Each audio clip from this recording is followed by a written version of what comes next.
Daniel Geale.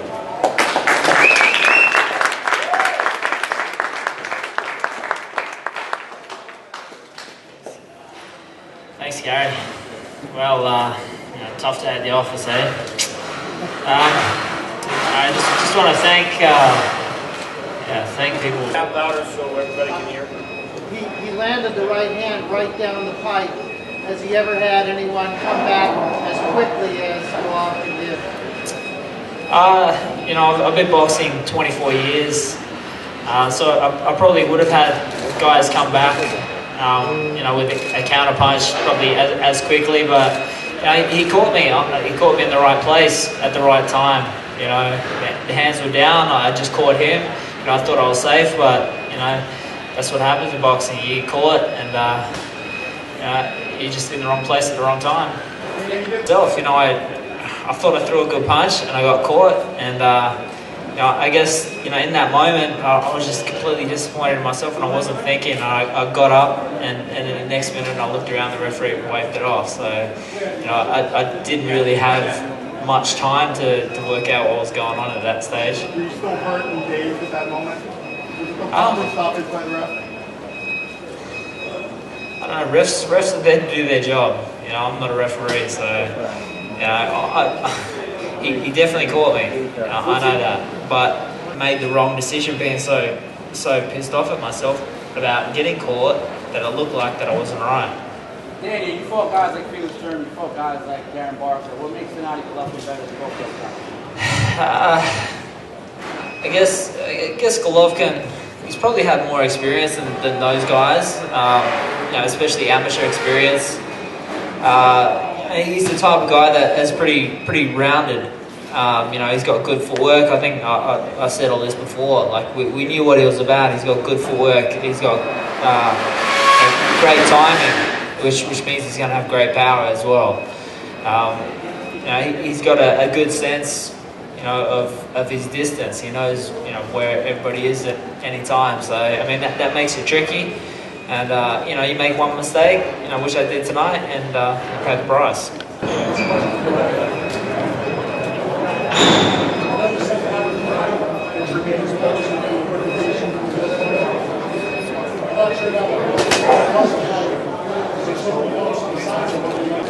Yeah, you're right. Absolutely. I want unification fight. It's my big thing in Geale, because for me very important who is the best middleweight division, 160. Or no Miguel, maybe Salomon. And IBF champion from Australia, Sansari.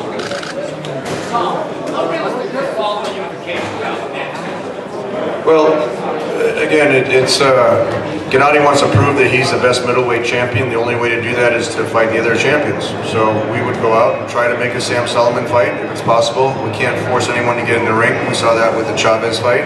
We agreed to a lot of different conditions to get the Chavez fight. It didn't happen. But, Daniel Geale was a tremendous event here in Madison Square Garden. So to answer your question, that would be one of the goals. If we can't get, I think Abel would agree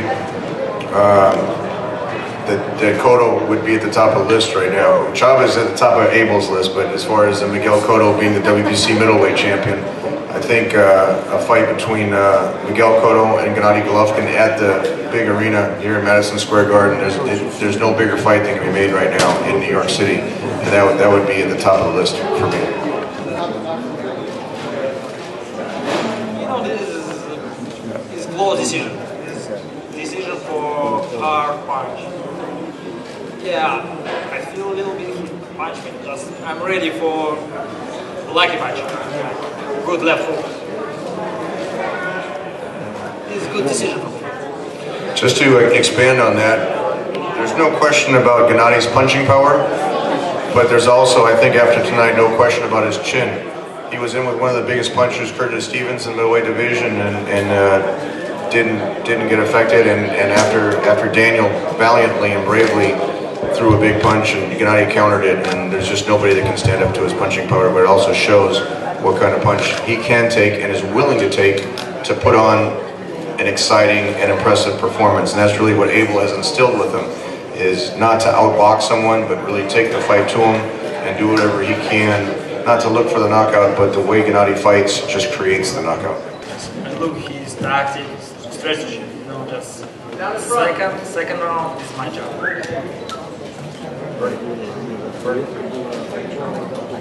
Question for Abel Sanchez.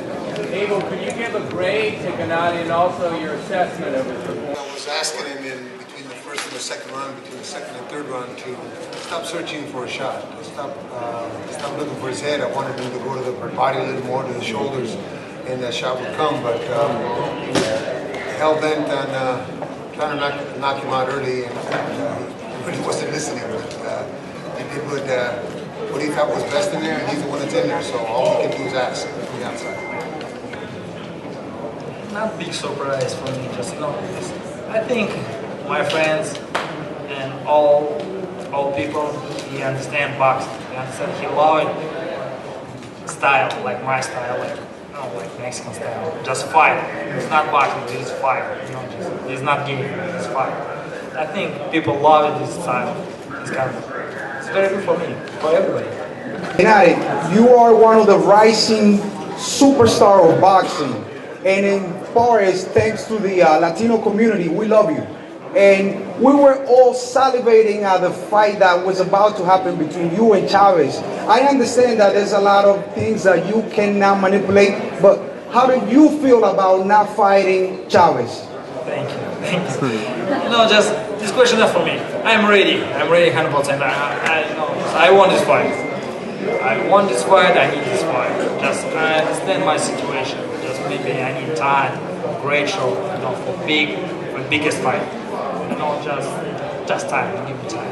Tell you what, just to add to what Gennady's saying, that's really more of a question for Chavez. I know Bob Arum put a big guarantee in front of him, also put a guarantee in case he lost, and Chavez didn't sign the contract. So we don't know all the intricacies of that promotional deal, but we know there was a lot of money on the table. And when he says it's not his time, what he means is he can't force the fight to happen. I can't force the fight to happen. The other fighter has to sign the contract. And so what he means by saying that is just he's going to go step by step. If Chavez won't sign, if Cotto won't fight, we have the commitment from HBO that, and I could probably, where's Peter Nelson? I don't know, maybe I'll let him announce it. Anyway, we have a renewed commitment from HBO that they're going to keep him very active, give him dates. I mean, how can you not? It was my prediction before the fight, and I stand by it, that this will be the highest rated show of any boxing show here in America. And that's a tribute to somebody from Kazakhstan, living in Germany, training in Big Bear, and it's only been less than 2 years to fight here. And it's just the way, the excitement that he brings to the ring, and the fans seeing that he's willing to fight anyone. Next fight? The next fight would be in October or November. For Gennady and for Abel. No, I'll show you next time my technique. Just you give me a big fight, big name, I'll show you my technique. Just this fight. No.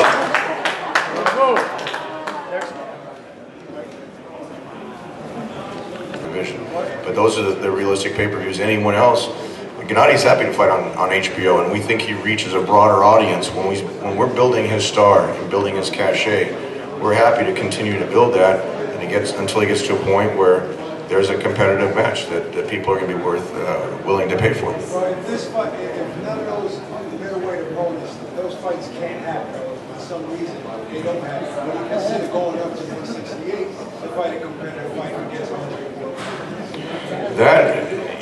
That's a fight that's going to be tough to make, only because the financial situation. You know, it's Gennady would go to 168. Carl Froch sold 80,000 tickets in Wembley Stadium. I mean, that's a testament to his marketability. Chavez is a proven pay-per-view star. Andre Ward is a terrific fighter. I've answered this question a number of times before, and we have a lot of respect. Everyone at the table has a lot of respect for his boxing ability. But the finances for that fight doesn't make sense for Gennady to go up to 168 when there's so many big names at 160, and Andre's going to want a big chunk of that money, and for Gennady to move up, he's going to want a big chunk of the money, just like he was going to get to fight Chavez. That was a pay-per-view financial structure, and the money was there to make that fight.